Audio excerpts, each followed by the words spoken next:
Good evening and welcome to another amazing episode of Parent Power Hour. We are excited, super excited to be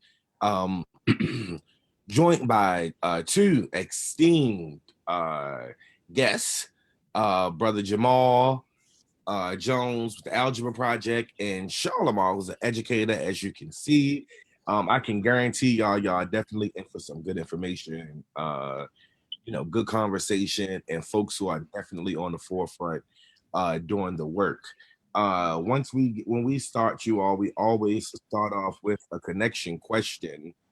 Um, just to let folks know, Brother William, who's normally here, it's not here now, but I got it. We're gonna hold it down and make this thing work like this. But a connection question, so that we can definitely dive into the information and into the into the show is what's your favorite pet or favorite animal?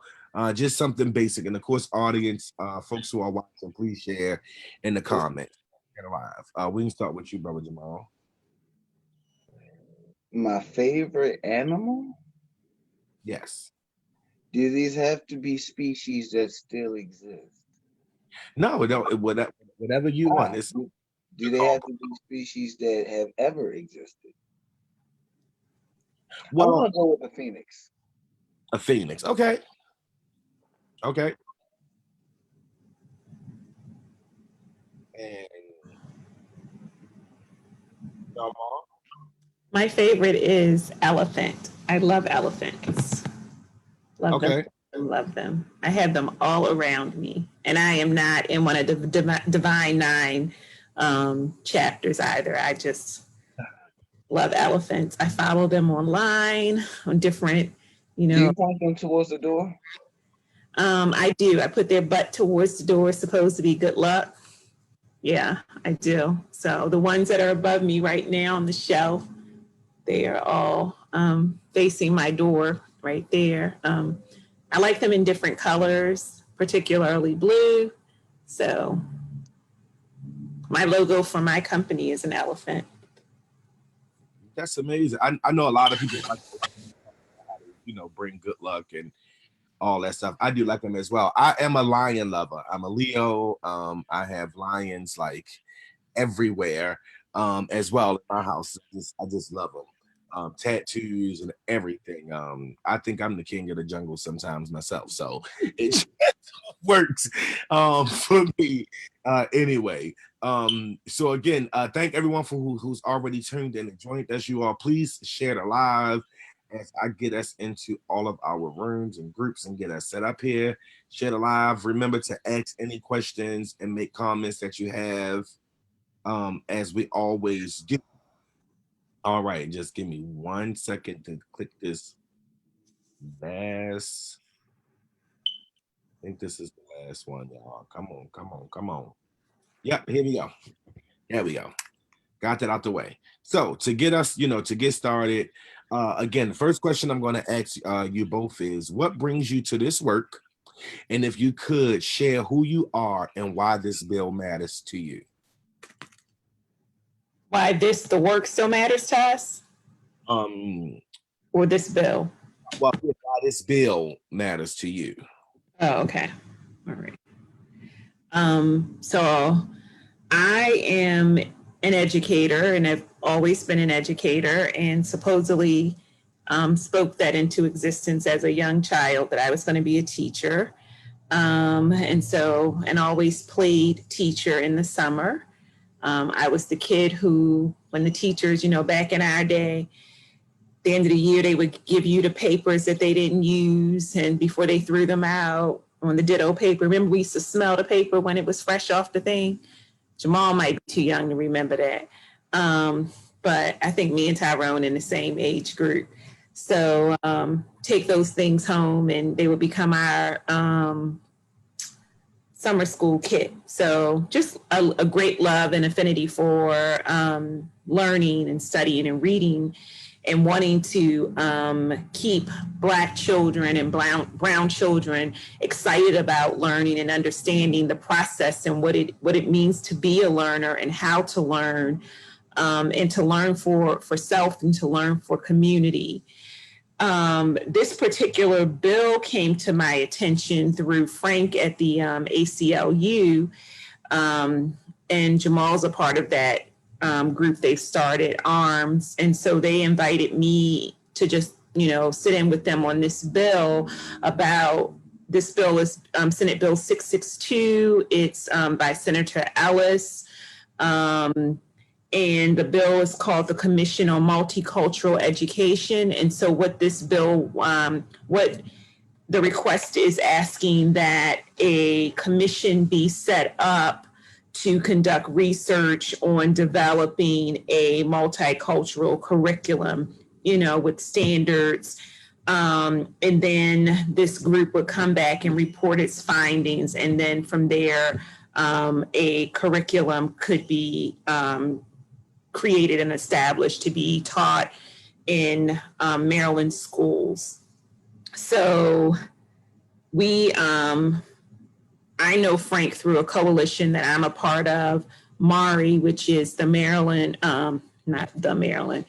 MARI stands for, come on, Sharlimar. I'm sorry, you all might have to cheat.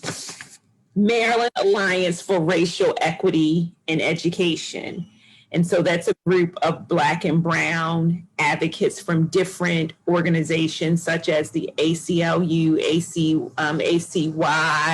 the NAACP, Family League. There are just a bunch of different organizations that are part of that coalition, and we advocate for Black and Brown children, paying particular interest to how pieces of legislation acutely affect us. And so making sure that we see the big picture and not like just focusing on like, it looks like a win, like what the potential is going to be long term. And so that's how I came to this bill as an educator, as a member of a coalition, another coalition advocating for this. We did have some amendments that we asked for, but I can just talk about that later when we get into some more detail about the bill. Okay, that'll work. And Brother Jamal, same thing. Tell us what brings you to this work and share with us who you are and why this bill matters to you. Well, I mean, I guess the short answer to it is the bill matters because I'm Black. And it should matter to other people because they Black. Mm-hmm. If you're Black. And if you're not Black, it should matter because it's a Black-centric bill. And what I mean by that is like, education has historically been colonized by colonialized folks, by white folks, by European folks, whether we're talking about like in post-secondary education or like all the way through elementary school and up, right? Like the entire process is operated and controlled by white folks, whether we're talking about the folks who operate our classrooms on a day-to-day, primarily within our like urban spaces, or if we're talking about like the folks who will curate the types of educational material that makes it to our classrooms or gets required to be a part of curriculum. And so I say that to say many of those folks, while they have expertise that is given to them under the prestige of whatever university or whatever institution they represent or are a part of, they don't have the proximity necessary to like teach Black kids properly. And it show up all the time. And so like, regardless of those pieces, right? Like well-meaning white folk is not the answer to teaching Black kids. And so one of the things that Black people, particularly in Maryland and Baltimore, have done as it pertains to education in a very structural way is figure out ways to leverage policy to make it so that Black things and Black culture, pieces of like Black-centered or Black-centered frameworks get implemented or incorporated into education and into a lot of our institutions. So what Senate Bill 662 seeks to do is basically create a set of people whose job it is to look at the state's curriculum and state's like requirements and say these things need to be inserted for Black representation, for Black equity, for the ability to follow through with the Maryland State Constitution's only mandate, which is to adequately deliver education to students of Maryland, and adequacy cannot be determined without equity. Right. Right. Thank you. So, wow. So, just so that y'all know, I think Sharlimar, you know, I'm not sure Jamal know. One thing that we've kind of phrase that we've kind of, you know, coined here people do is when folks start spitting knowledge and saying stuff, we call them nuggets. So you'll see, you know, we sprinkle nuggets or we'll just pour out a whole jar because y'all done spilt nuggets, and both of y'all have done that. You've come and done that. I'm getting a little excited now. Before I get to the question, because I'm ready for that. It's like I'm ready for y'all to tell folks what they can do and get a part because they Black and they need to be a part of this. But we're gonna wait. I'm not gonna jump right there yet. Sharlimar, you did tell us kind of what Senate Bill 662 is. But is there any more information that y'all would like to add to what it's, you know, what does it say? Or, you know, you gave enough. I know you were talking about maybe like some amendments or something. So if y'all want to just tell a little bit more about what the bill, you know, says, so that those who don't know and want to can have a better understanding and know. So can I I can go first and give context, and then you can follow up with the amendments because I already know you already put them. So basically, before we get into it, understand that, and this is like for viewers who may not understand the process at all. Opinions, and ideas get turned into words, and those words get said to legislators, and those legislators take those words and place them into documents called bills, and those bills get placed into committees where people who are also legislators vote on them and decide stuff. So that's like the short version of that. But I say it to say, when people have an idea or a thought about how to address a problem, it tends to arise in the form of policy if folks have that level of urge to it. One of the things that's happened is there become a large national ethos around Black Lives Matter, the movement for Black Lives, all the work around police accountability and brutality. Rest in peace to Breonna Taylor, George Floyd, and all the rest of the others. Like because of this national rise and ethos kind of surrounding Black consciousness and kind of these issues, what's become central is this articulation from communities of color, particularly Black people, saying, yo, we don't see ourselves represented. We're tired of these nominal symbolic gestures like Black History Month. We want some substantive stuff to be able to actually build our people up so that we don't, A, need to go back to these systems that have been so oppressive, but B, can build our own things and be able to make sure that our students and our young people and our kids can have the futures that we want them to have. So, like, a lot of people would identify with that, right? That was real, right? That came out in a couple ways. Senator Ellis, who dropped the bill SB 662. You got Delegate Asiavero, who dropped, I believe it's HB 140. Then you also got Delegate Wilson, who dropped another bill, I believe it's 552. But basically, all of these bills try and figure out how to address the problem of we don't see Black folk represented in the curriculum, and that's a problem. So how do we do that? And each one of these bills tries to address it a little differently. One tries to say that curriculum has to mandate it by the state in order for people to have graduation requirements, or like there might be a test associated with it. Another one just kind of speaks to just the curriculum. This bill with SB 662 is probably a little bit more comprehensive than the others, and I would say it's the best. I also represent a coalition called ARMS, Anti-Racism in Maryland Schools. And one of the things that we've talked about is the need for a lot of the policy ideas that people have to address some of these issues that start at the inception of these things to be expanded and more inclusive of people who are like at the core of that, but also like what are their actual issues. So one of the things that was short-sighted about the other two bills and why we were so much more supportive of this bill, not that the other bills were bad, was that this one started to include more things around climate and started to include more things around like not just specifically curriculum, and the other ones were like specifically laser tied to like African American studies or things that were super duper specified, when really the heart and essence of the bill and like the point of the gesture, like the going back to the initial notion, is like how do we educate Black children better. And in order to do that, that's not like a course, that's not like a graduation credit, that's not like You're not going to get unity amongst Black folk and white folk, or the different demographics across the state, or comprehension or like cultural relevance amongst folks by like making them take a test. That is a question of like approach. That is a question of what gets placed into the classrooms. That is a question of like who gets placed into the classrooms.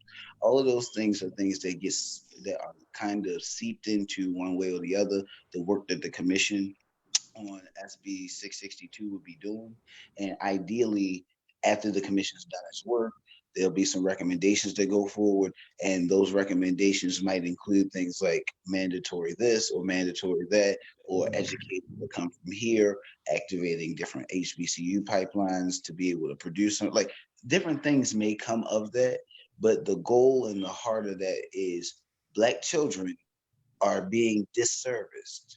We have to do something, and not just something. It needs to be the right thing. So let's take the time to study what that right thing is. And after we figure out what that right thing is, we will place it in the hands of the legislators to shift the policies relevant in order for that to happen so that we can move. Wow. If you want to share, Sharlimar's cool, I just want to jump in right now and Brother Jamal, let you know that folks are definitely throwing out nuggets from Jamal. He made that explanation plain and easy to understand. The production is on it today for getting you all on here and having this, like, so folks are definitely loving the information and into it. Sharlimar, if you want to add something else to it, you definitely can. So I do, just to add on to what Jamal has said, is that, again, this is not a bill that has a curriculum attached. It is asking for this commission to develop standards, to do some review and analysis of what's there and then what's needed, and then make those recommendations. And those recommendations, hopefully in this commission, it would be hearing from people like myself and Jamal and our students and their families. And it would be inclusive of our higher ed HBCUs. The other thing that's important in this bill is it's saying that this learning needs to happen in teacher prep programs too. So we want to make sure that teachers are getting this kind of learning in their programs. And so one of the places, when we look at the teacher prep programs, there are some significant changes that need to happen there as well. And so this commission is saying this learning needs to happen. This multicultural learning needs to happen in the teacher prep program. So there would have to be some relationship building between the higher eds and the PK through 12. Also, that this recommendation would be included, that students would get this learning at every year of their learning, right? That it would be, it would go across curriculum. So it wouldn't just be the English teacher or the history teacher, right? It would be something that we would see all the content areas that our students are learning in. And that it would be, the curriculum would be written from pre-K to 12th grade. So it's just not one particular grade level getting this learning. And it also, Rebecca definitely has heard me say this many times. I do strongly believe when you do right by Black folk, everybody else wins. So in this multicultural education, indeed, we are, as a Black woman, I am centering and championing, making sure that our history is a part of the history that is taught. We are American history, but there are also other populations like our Indigenous people who are not included in these stories, our Asian American, AAPI communities who would be a part of this multicultural education. Our Latino populations would be a part of this multicultural education. So it would be a decolonization of the histories and stories that our students are currently learning. And it would also impact pedagogy, that teachers we would perhaps see more liberation pedagogy in the classroom. when you are teaching about Black and brown people. So I think that like that's a critical piece of this bill. The other piece that we are concerned about is so that there are recommendations on who would make up the commission. And so ARMS and other coalitions who signed on, we said that we thought we made a recommendation for who we thought should be on the commission. And so there are people like the governor would appoint people, the speaker would be a person, and some other people.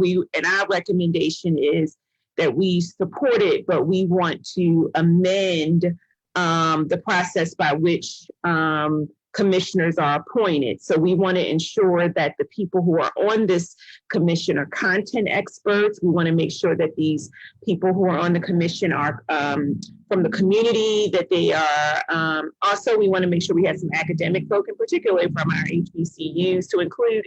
We often, when we say HBCUs, we don't think about some of our community colleges that are strong in representing Black and brown people.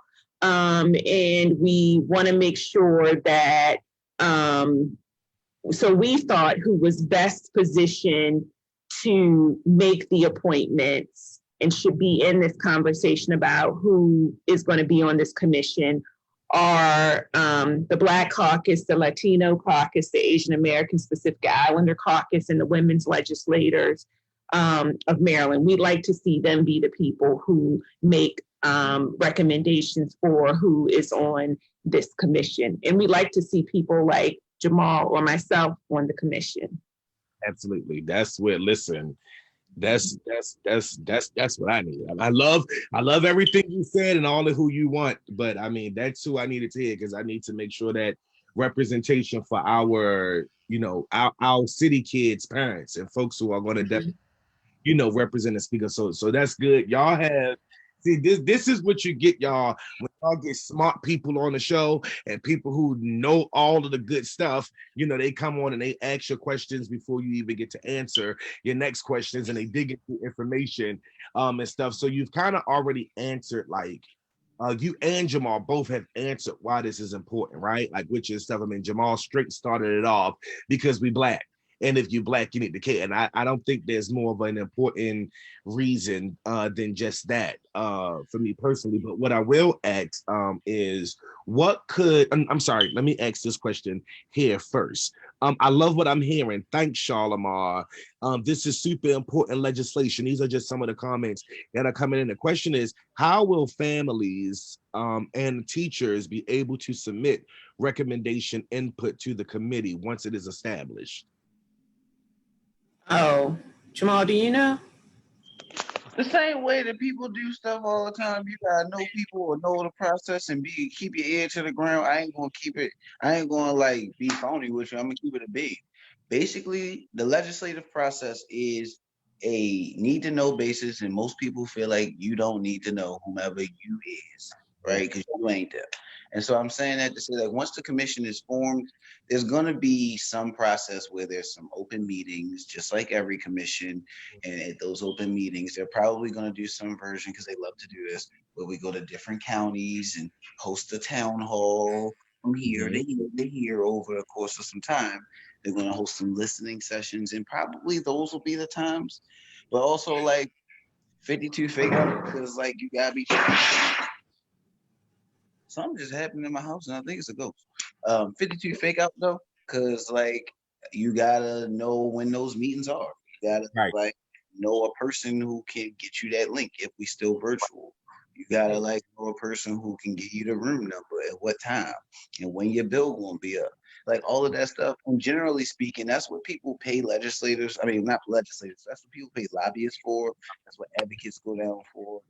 And so what I would say is like, connect with an organization, probably like Mari, probably like ARMS, but just because we're on the call or the show today, but connect with an organization that's being close to this issue or whatever issue it is that you want, and figure out where, because we gonna plug in.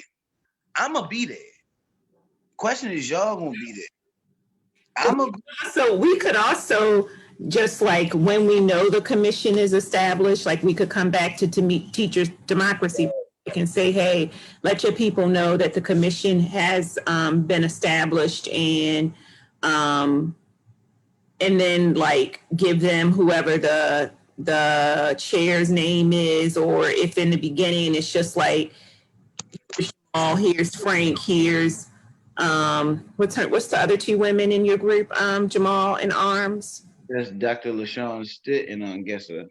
Yes, like we could give you their info, and then that's the beginning of how we know who wants to be involved, and then once we know what the structure is going to be, then we can give you that contact information. But it's holding us accountable too to bring that information back to you when that commission is established, and if it isn't established, to let you know that too. Because the thing about this is, so there's been a hearing. We don't know if it's going to make it to a vote, though, right? So that's the thing. We got to hope it goes up for a vote. Okay, thank you. If you all do have, so we've already shared in our comments a link to Mari. If folks wanted to find out more about that, if there's any other links that y'all want folks to know, you can share them in the chat. We'll share them and pin them so that folks are, able to get them and access them. We also have the bill pinned in the comments now. So folks, if you want to go and check that out, Sharlimar, I appreciate you saying that. And thank you, because that's exactly what I was going to say. Like we're definitely not the experts. That's why we have y'all here and we rely on you all. But what we can do is definitely make the connection to parents and to other folks, and where we are strong at, and where we do have our things. If you tell us, we will definitely, get the word out, tell our people, as well as announce it, on any show, Tyrone's house here, every place that we can, what I'm saying, to tell people as a commission is, y'all tell us, how we support and what we need to do, and we'll get the word to our people. And the little bit that I do know about the legislative process and all that stuff, we've definitely educated our folks on, and so they do know that. Well, Rebecca actually put up something for Mari already. It was up there for them to find out more information about Mari. We already shared that link, Sharlimar. Yeah, okay. My question is, what link though? Because I don't know about this link. That's why I'm asking. And here, I'm sorry, I'm going to put my, make us look bad, but I'm like, that's something we're working on. It says a bit about Maryland Alliance for Racial Equity and Education. Okay, so there's a link. Okay. Yes, we have it. I think she just shared it to you as well. So, now, what could this? So, we've heard the great, like, why this bill is here and the importance of it. But what could this mean for city schools? For this bill to happen and the commission happen and everything happen. What could this mean for city schools as well as other districts? There's something I want to put in the water where I have some where I've had some questions about this, because I've lived long enough to know that there have been efforts to have such a thing happen before. Okay. So there was a whole multicultural division in city schools before, in the central office. And there were people who developed multicultural curriculum because multiculturalism was the thing in the late 80s, early 90s. And then the words just keep changing. We go from multiculturalism to diversity to inclusion. They just keep changing. So there was at one time such a thing happening. Okay. And I know also that the Reginald Lewis Museum has convened over many summers educators to write curriculum. African-American history curriculum, and they have, and it's available for teachers to use. And so my question, where I have not, I just haven't had the time to do the digging to get some answers, is like about the implementation of it and the success of it. I do know, I have a little bit of information on the multiculturalism part. And I know like it was at one time, it was very successful. I can think of some of the people who were a part of it. And then it just died. And I don't know if it died from lack of funding, like if there was a grant that was funding that at one time, that's multicultural move. But it died. And so that is my concern about this. And then my other concern is I do know, and I'm sure you all know because you're in education, that there are these different programs that come about, and they can happen on the federal level or the state level. And it depends on the climate that we're living in if the thing that the people are asking for gets pushed and how far along it goes. So there have been other initiatives and for different historical history programs, and they will live as long as there's funding for it, but also where it lives can be limited. So the question I'm asking myself, and it doesn't mean that I don't support this, is the legislative route necessarily the route to go to make sure that this happens in our schools?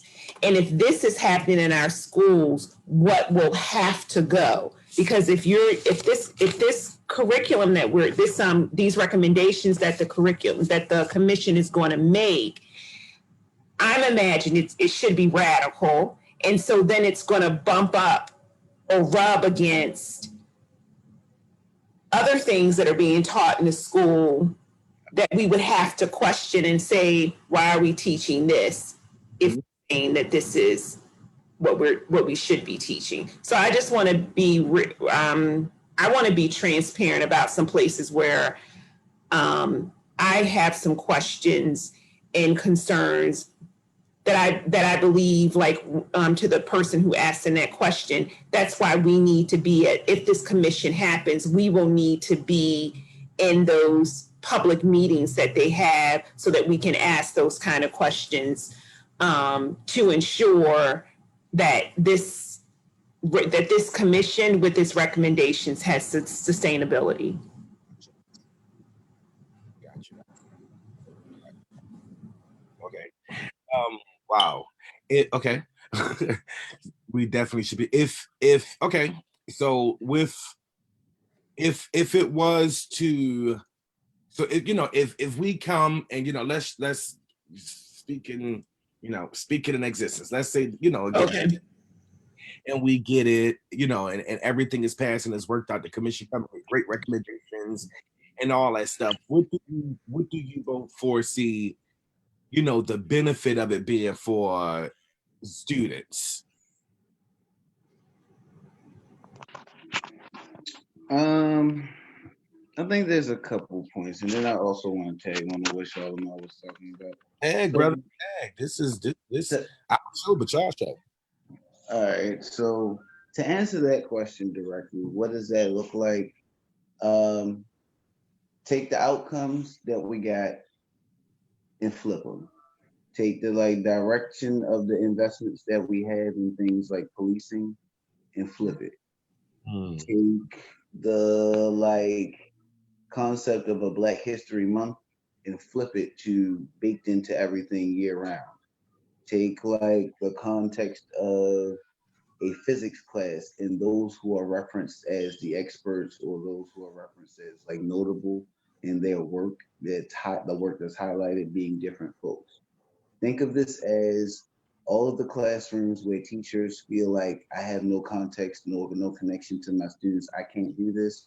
Those folks are removed and replaced with people who look like me, like Tyrone, like Sharlimar, who do not feel that way and do not disregard or throw the children away in that way, who don't center their delivery of an educational product for their consumption on themselves rather than the consumer, right? Like we care about our babies more than we care about anything else.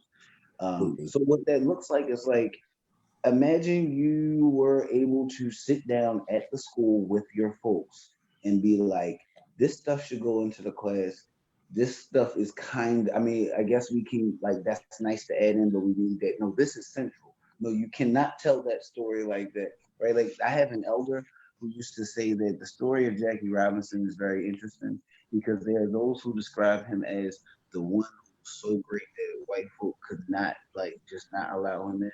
And then there are other black elders who describe Jackie Robinson as the one that they let in. Build off of Derek Bell's concept of interest convergence, where, like, it's because it's in the interest of these particular folks at this time that black people get a thing.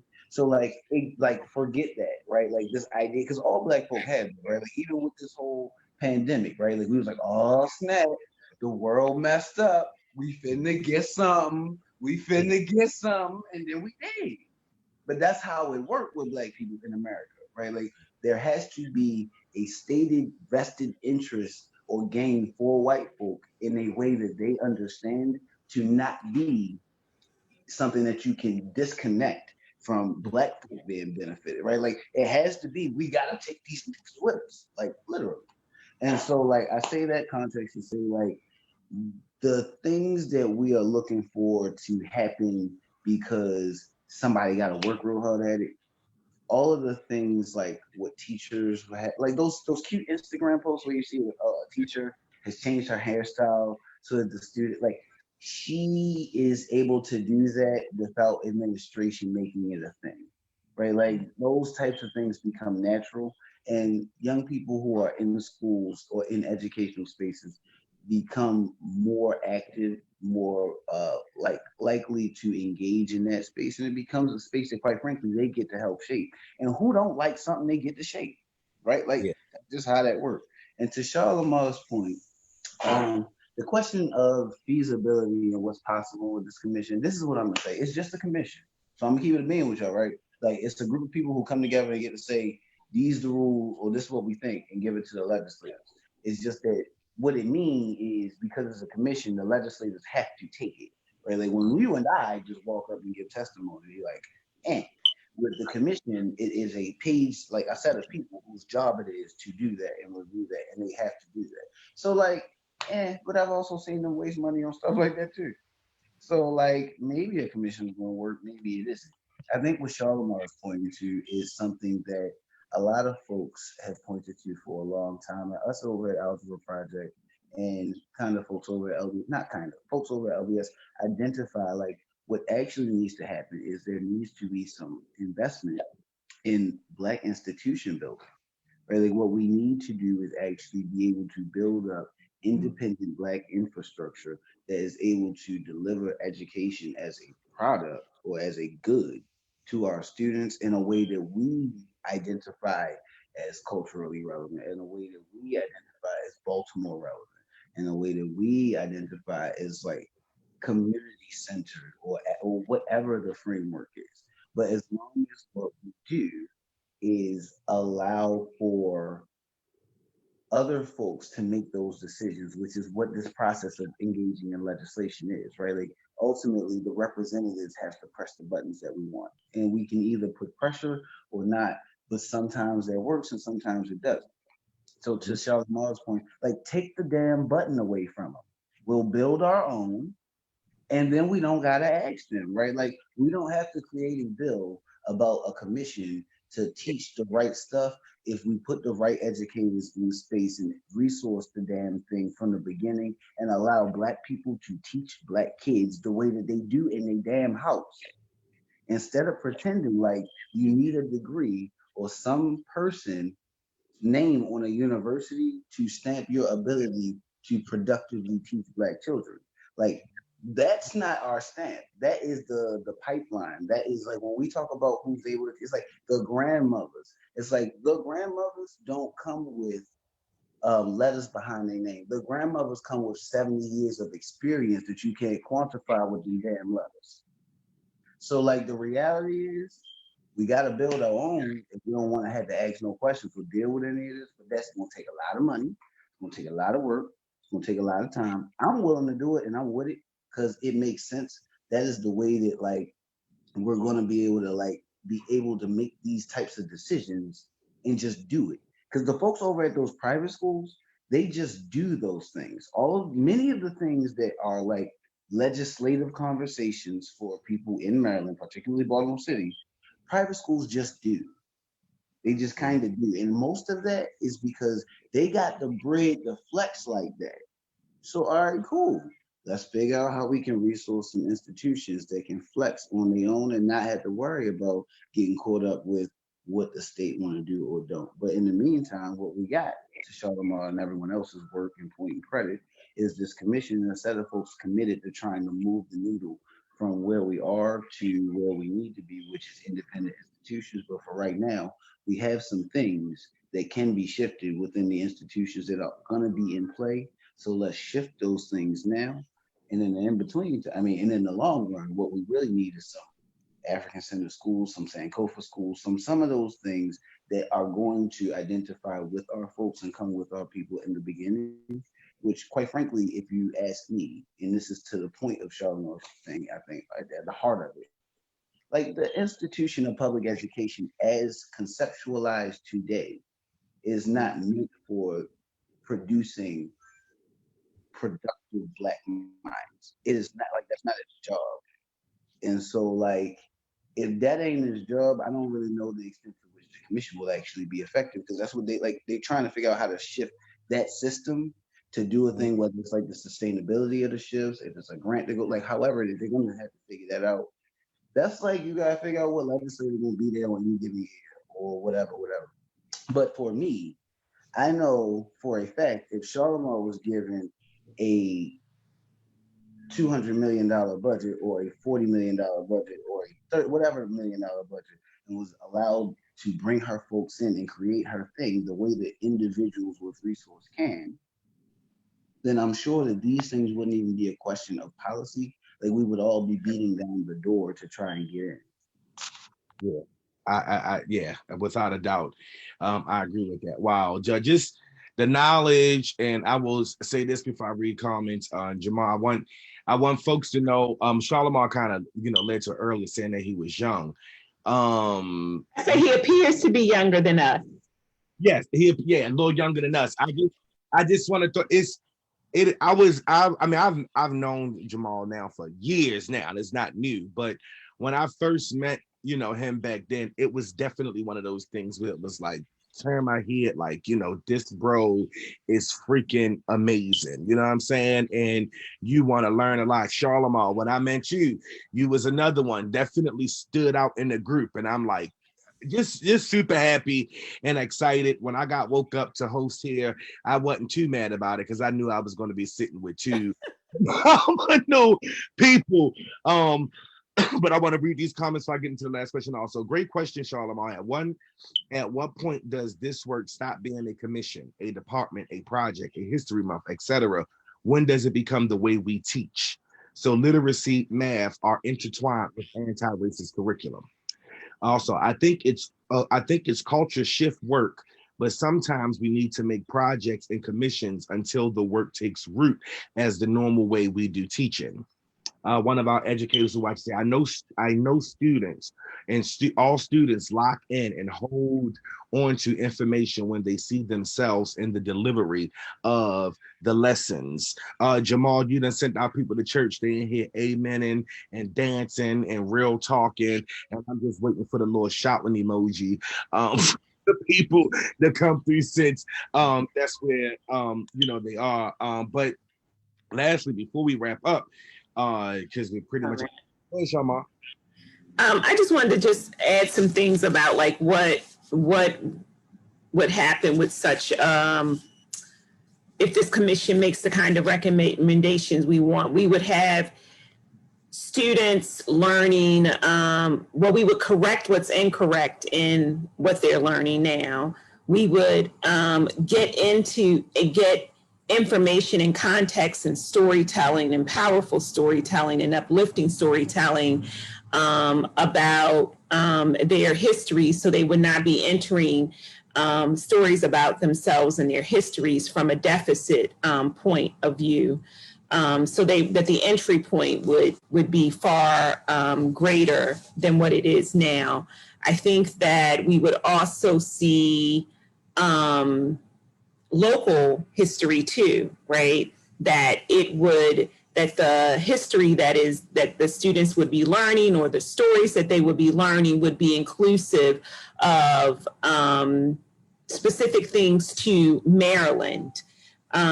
We wouldn't be looking at like something that anybody in any state could use, right? So that would also, it would be just thinking about a framework that we use in some of the work. It would be immediate, it would be local, and it would be personal. And then the explanation and the interpretation analysis of these multicultural experiences, we would have a diversity of lenses from which those stories would be, our students would learn about them. And right now, I mean, there's a white gaze, period. There's not, they're not centering us telling our stories and us teaching our stories. And I also think that we would be teaching our students, and they would be teaching us about what words like racism and homophobia and sexism and prejudice, like what that white supremacy, like we would be teaching and learning from one another about those experiences in real time. And then there would also be an exchange in valuing one another's heritage, one another's stories, our differences, our similarities, and we would be respecting those, and we would see where we have a common story. And I think I say this in a sarcastic way, we would also see the root of all evil as white supremacy. And so then we wouldn't be looking at each other thinking that, no, you're the problem, you're taking my job, you're taking my seat at the university, right? We would see that like white supremacy seeks to keep us divided and not to know each other's stories. And so therefore we could begin to eliminate and disrupt these stereotypes and these classist notions of one another, and colorism and all those other sorts of things. So I think, like, if done well, those are the kinds of things that we would see, and perhaps we would see climate changes in schools. And so that would be outstanding. And we wouldn't hear perhaps teachers of certain ethnicities, races, having to deal with push out from students, from families, from systems, and all of that stuff. So I just want to put that in there. And I also, hopefully we would have teachers who come into schools, we would have an increase in the number of teachers of color who would be coming into our schools. Gotcha. Wow. Amazing. People don't want to be in places where, just like kids want to see people who look like them, teachers want to see people who look like them too. They don't want to be, I know as a Black educator, you don't want to be the only Black educator, because you know what that means. You know how much harder your work is going to be, because they're going to ask you to do all the work for the Black kids who are all the kids at the school. Or if you're the Latino teacher, you know, you're being asked to do, that's all your work. And so you want to see a mixture of us in those places, and a good number of us, so that it's all of our work and not just one of us to do that work. Yeah, we got question from someone, and I think Anna Quinze, with this question, I know you came and you may have joined us late. Brother Jamal kind of explained the process and where this bill is now. I am going to ask him to just run through that again, and any support we can do. But Brother Anna Quinze said, I met a parent who is not happy about the inaccuracies in the social studies and ELA curriculum when it comes to how America was founded. What can we do to change this? You know what I mean? So I if y'all want to, do you have something to share? You got a number. That one right there is like a sensitive spot for me. I guess I have a reaction that may not be, I don't think politically correct. But like, you got to just teach your kids at home. That's the other thing. Like, we can't depend on schools to teach our kids everything and everything right. Like, I just think about, like, my parents My parents didn't expect the school system to teach me about being Black, being a Black girl. Like that was their job and they were going to do it. And then, but they knew they were going to teach me some stuff that wasn't right. And so I just feel like I understand what you're saying because some people don't have people at home or communities that are going to teach them the other. But I also say, like, I've been thinking about this a lot. Kids have been home with their families for the past year. I wonder how much more of history they got by being at home with their parents. Because if we don't see ourselves as their first teachers and the ones to teach them, you'll keep waiting on the wrong people to teach your children what they need to know in that way. Jamal probably have something else to say about that. Man, I was over here running around trying to find a book. I got like tons of books. The short answer, real quick for folks, is go to Everyone's Place on North Avenue. Joseph, a book. Spend and budget like $200. If you care about yourself, you want to invest in yourself, you want to develop yourself, and pay yourself forward for other people, including children, go to Everyone's Place. Spend $200 on some version of readable content or audible content from up there. And that will start to build your intellectual war chest. And that war chest is going to be useful because, to answer the question from the chat, the people who do that stuff in terms of setting the standards for what people do, people who enforce what happens in the classroom, the people who apply what is supposed to happen in the classroom, meaning teachers, like everyone in that system all together is set up in a way that, like, they are not going to even know what the right content is. So, like, if you asking me, the most responsible thing is, like, let's figure out what the right content is. Who are the people that we need to talk to or like lift up as experts, and have those people and their content lifted up as what gets taught in the class, and figure out some commonalities amongst like pedagogy, to the point that Sharlimar was making about like, folks over the Reginald F. Lewis Museum. Because what's going to happen is the stuff gets taught inaccurate because it's taught to them inaccurate, because they are pulling stuff from content bases that, to Charlemar's point, are stuck in right. So you're talking about knowledge bases that don't even contain or bring in the types of information that would be considered accurate, that we would identify as historically correct, right? Like that we would identify as the voice of our people at that time or whatever moment in history that we're talking about. A lot of days we have to curate our own stuff.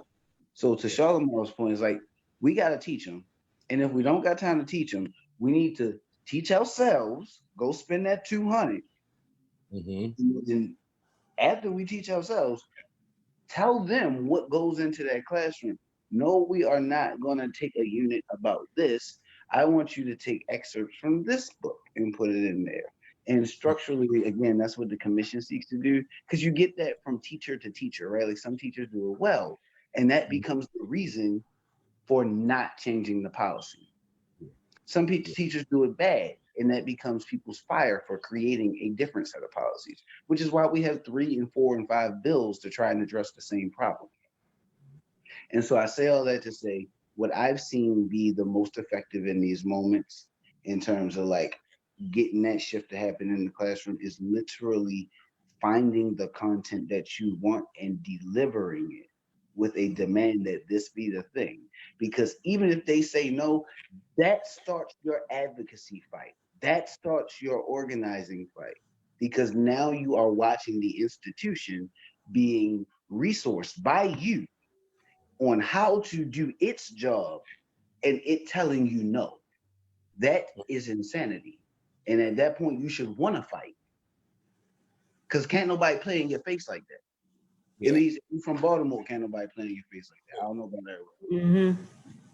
That's facts. I'm so sorry that we are, running out of time. That while we've ran out of time, we're a little over, and we definitely like to respect, our guest times, you all times for the time that we, ask you all to be here. I will ask really quick. I don't know, Jamal or Sharlimar, whichever one of you all want to do it though, is to just kind of give it. If there's anything that folks watching, parents, educators, folks who are joined, is there any steps that they can make now? Is reaching out to their senator, telling them to support it, anywhere you see, if you can give us some useful things. I know y'all will come back and share with us as the bill moves and where it at, but is there anything that folks can do now to support?